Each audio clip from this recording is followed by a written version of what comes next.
I'm Duncan MacLeod, and this is the TechCentral podcast brought to you today by Digital Generation and HP.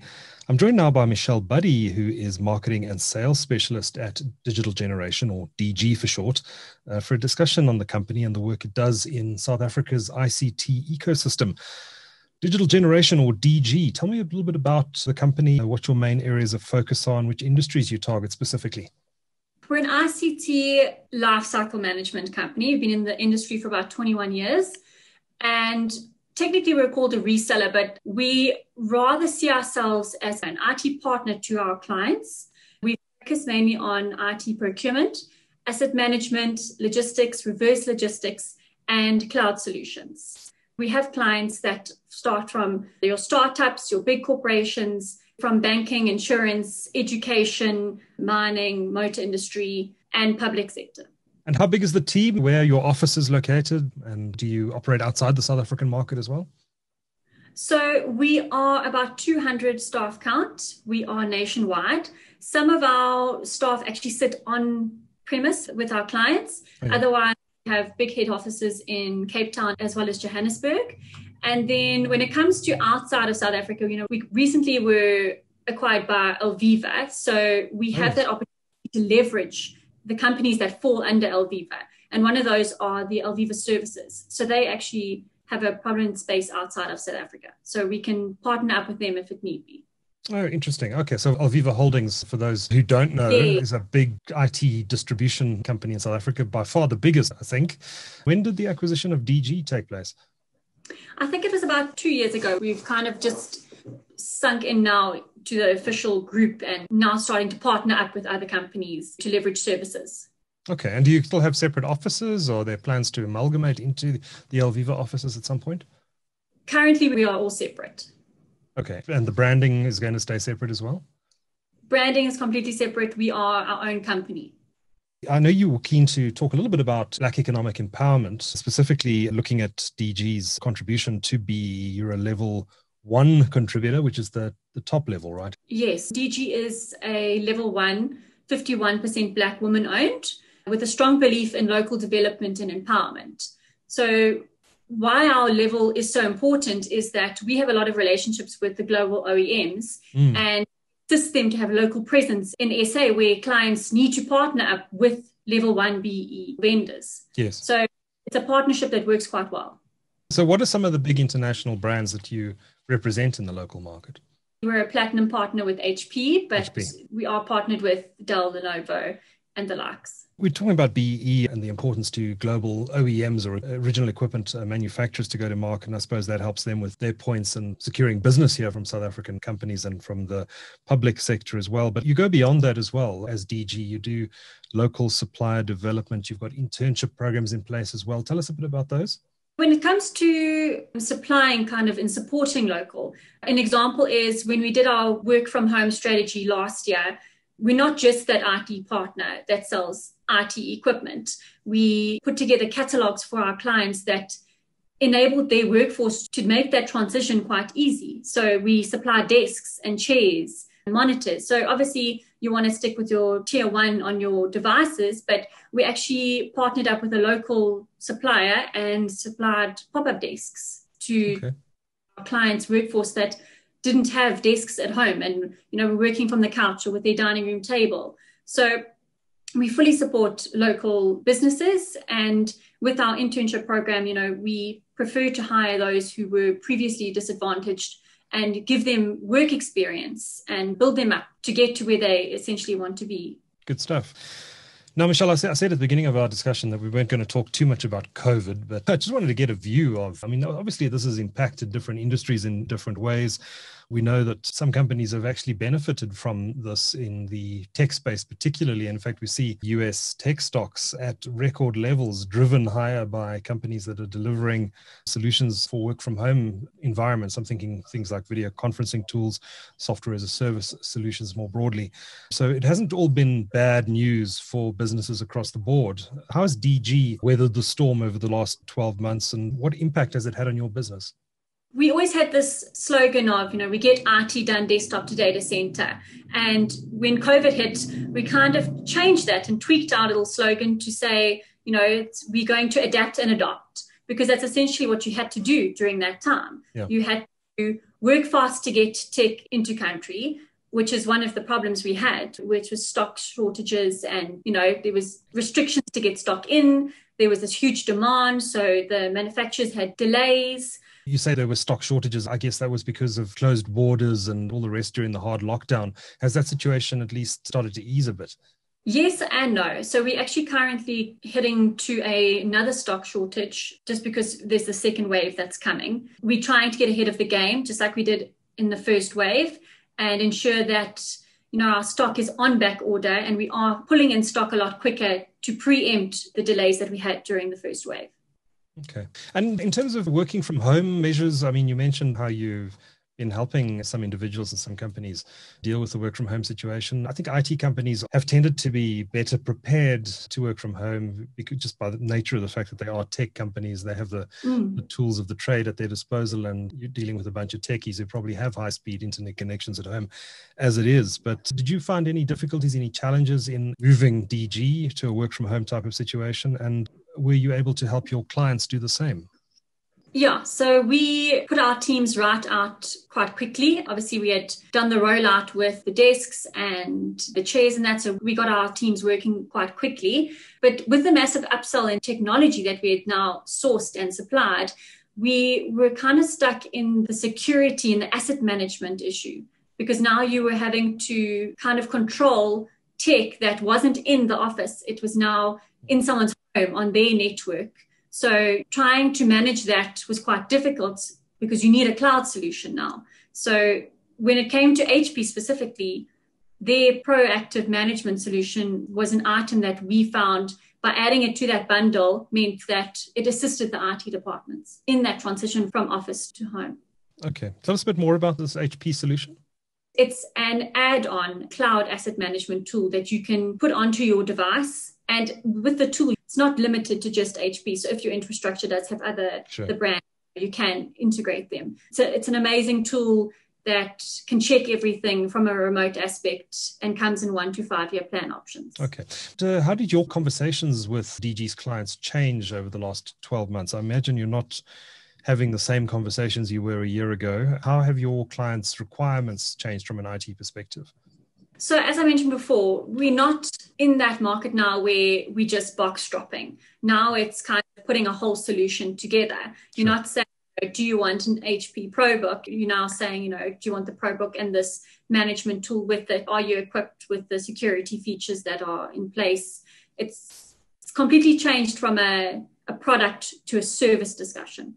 Have you found your clients' priorities have also changed? I mean, I'm sure most of them have got on top of the work from home stuff now, and their employees have got the tools in their homes that they need to be able to work remotely. But are you finding the discussions are changing? Are you finding that the priorities of IT departments of companies has changed? And if it has changed, in what ways has it changed? We're yet to see what 2021 is going to bring. A lot of companies or clients that had, their tech refreshes scheduled for 2021 actually brought it forward to enable their staff to work from home. So 2021, I think, is going to be a lot of discussion about, everything as a service and cloud. Yeah, so getting as much of the stuff off of your own hands as possible and making it seamless and efficient. Exactly.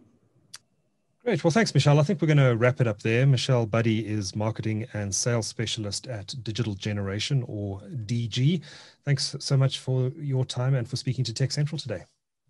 Thank you. I'm joined now via the wonders of the internet by Ricardo Duarte, who is a senior technical consultant at HP. Ricardo, take us through your role at HP. What are your day-to-day responsibilities at the company? So my day-to-day is really just to provide technical consultancy and really be a trusted advisor to all of our corporate public sector accounts. I'm the go-to guy for customers to sit down and have open, honest discussions around their enterprise where pain points are lifted and solutions are provided to the customer to resolve. Now, we were chatting before we started recording the podcast this afternoon about the split of HP a number of years ago, and I erroneously called you guys Hewlett-Packard, but you're not called that anymore. You're just called HP, but there are two companies now, HPE, which is HP or Hewlett-Packard Enterprise, and then HP. So just take us through the differences between these organizations and what it is HP does versus HPE. Thanks for that opportunity, Duncan, because even though we split 4 years ago as Fortune 100 companies, today we're still sitting down and having conversations like this with our customers. And it's really a split, I think, that was targeted towards HP building a endpoint computing focused portfolio, whilst allowing Hewlett-Packard Enterprise to focus on the servers and storage and cloud software. Right. That's really been a significant split for us. It's been around 4 years now of pure focus on endpoint computing. And I think what you see within our portfolios really shows a clear focus towards that. Mm-hmm. Well, thanks for that. We're coming to the end of what has been an eventful year. What are some of the hot button topics among enterprise clients in South Africa as of November 2020 as the lockdown hopefully starts to reach its conclusion? It's been very interesting, I guess, the last 8 or so months. And we certainly don't believe it's over by any far stretch, as much as we'd like it to be. Those conversations have really changed within our customers. They have focused on different needs and requirements as opposed to previous setups. How is HP helping its clients in this work from home environment? And allied to that, I believe you've got some interesting insights into how endpoint analytics can help companies deal with distantly connected users. Absolutely. And I think within the changing world of our conversations today, Duncan, is two main highlighted topics. First off is security. Customers today are wanting to have a security discussion as opposed to, what brand notebook do I buy? Instead of asking that, in actual fact, they're asking about which is the safest brand I should be buying for my organization. So security is certainly one point. And the second part is the discussions are going around desktop analytics, where customers are really looking at getting some more real data points around their endpoint devices, what they're doing, what they should be doing, what they shouldn't be doing, and what they're not doing at the moment for the organizations. And that really, ties back into customers looking for a, best-in-class user experience, to also making sure that IT isn't really bogged down too much with the nitty-gritty of resolving issues. So understanding your environment really comes from data points, and data points come out of data analytics. And of course, endpoint analytics is not new, but it's been around for a few years. And now I see a lot of customers really looking at their technology to be able to devise a whole lot of strategy changes to say performance requirements that may be needing to be changed in the next purchasable cycle. And those analytic points are really feeding into that discussion. Okay, so give me an example of where you might use this in an organization, or how an IT team might put this to practical use. When I have conversations with my customers, there are three teams around those customers that are coming to the table. One is procurement. They're interested in this desktop analytics for one reason, maybe a few reasons only, but ultimately it's really to understand, what should I be purchasing next year? Are we purchasing the right device? What do the analytics tell us? Are our devices in the red status where they're overheated and burnt out, or are they still in green where we can kind of leverage that for another couple of years? The second team that comes around the table would be IT operations and support. And they're interested in that tool to really kind of have some quick finds on the data points around the environment. So if they have a blue screen of death that happened across 25 guys in the environment, they would know about it. That's the first thing. Mm-hmm. And they would be able to, of course, take that data and rework and make sure that they're resolving that so it doesn't really happen the next day and the next day. So, that's just one example, but they could typically look, and our dashboard, I think, really shows where are the issues within my estate right now from an endpoint perspective, be it hardware, software, and even on a security level, we're able to bring forth that information for our customers to work on and be aware of. So, Ricardo, what sort of findings are your customers coming up with once they run these endpoint analytics tools? What are they finding and what are they doing about it?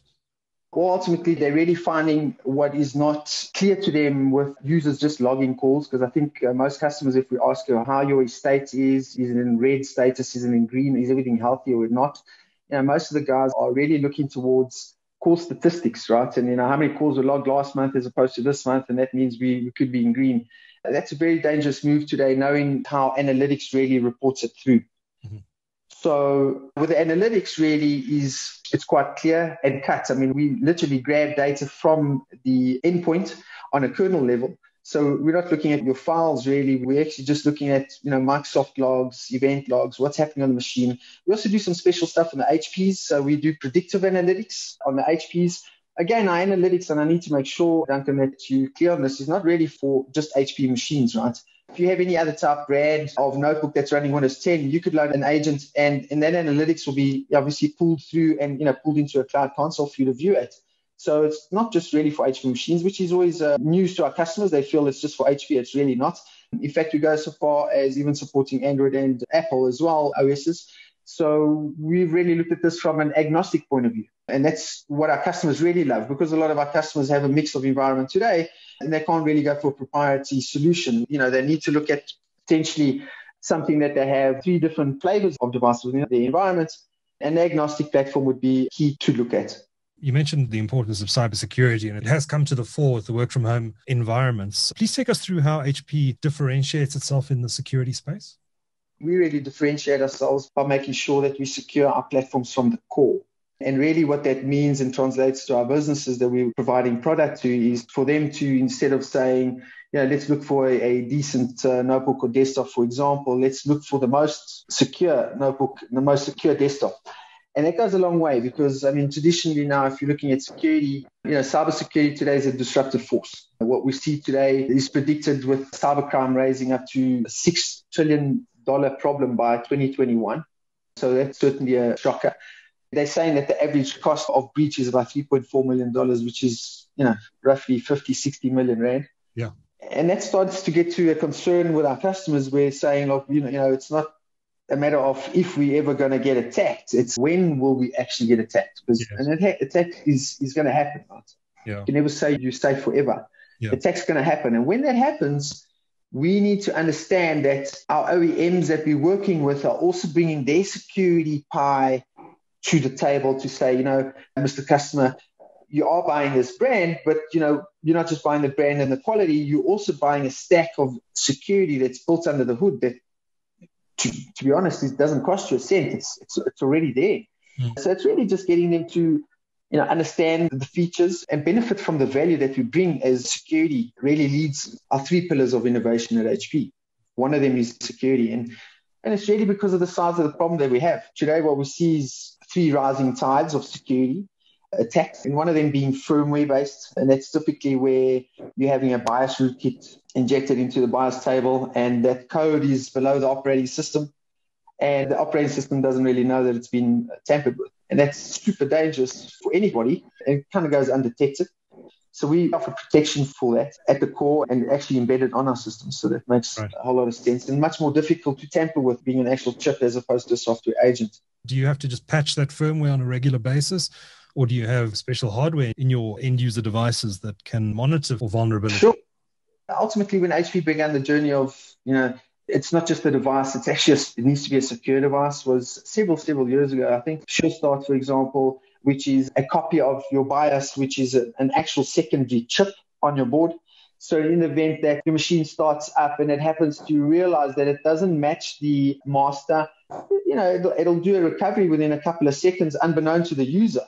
Yeah. If you don't have that level of protection and something does attack you in that manner on a firmware level, you're not going to know about it.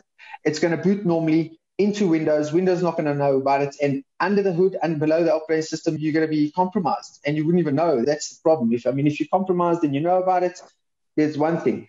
If you're compromised and you don't know about it, that's another. Mm. So, our firmwares that provide a backup copy as a checkpoint when the machine boots is key to technology. And we're the first to market for a number of years where we have our dedicated security on board. While we're on the subject of cybersecurity and malware, what is the malware landscape looking like at the moment? What we've seen is a rise in destructive attacks. So those type of attacks are really there to just break down your machine or 1,000 machines with a destructive attack, sometimes even using a destructive attack as a cover-up to potential threats or, let's say, theft of data. So they'll steal at first, encrypt it, and then they'll still destroy the machines. And, so it's evolving into a wildfire out there, Duncan. What we have seen is 3 to 4 times more malwares, for example, being released on a daily basis. I think the guys are counting on to 350,000 malwares that are released per day. So it's really changed. I think with COVID, social engineering, smishing, all these avenues for the guys to be able to prey on folks that are potentially vulnerable from an emotional perspective, getting them to divulge particular information is on the rise fourfold for sure. They're using the COVID as an umbrella to that and getting the guys to typically click on something that they shouldn't be clicking on or installing something they shouldn't be installing. And I see companies that are left vulnerable. I think traditional antiviruses today don't really cut what's happening out there from a security threat perspective. Things are evolving in such a manner that they're using machine learning to evolve their malware designs and breach attack levels. So if you're looking at a traditional AV with signature-based, it's going to be a little tough, especially on zero-day attacks. Zero-day attacks are probably the most dangerous because they hit you and you're kind of unaware, you're a little outdated potentially, and it gets through and it just starts causing all that havoc. It is important, I guess, to say that our security stack that stays under the hood on an HP device, and these are the customers that are of DG, for example, that are super interested in this type of technology, not to rip and replace existing security, but really just to add an additional layer of security, I think is important. Multiple layers help the situation against cyber resiliency. We've seen a lot of the customers showing huge amount of interest to add to those as layer. Under our hood, as HP, we offer standard, this is HP. We think of security before we bring out any machine. We think of security, making sure that the machine is the securest in the world. And that is actually our statement that we make. But the feature sets around the table really protects you against threats below the operating system, at firmware level. It protects you against threats from a destructive level. And it also has technology included, for example, SureSense, that uses artificial intelligence and machine learning to detect malware behaviors, especially on those zero-day attacks. So you'll see a lot of tech coming out now that is providing malware protection using AI and MI technologies. Ricardo Duarte is a senior technical consultant at HP, not known as Hewlett-Packard. Thank you for talking to TechCentral today. I really appreciate your time.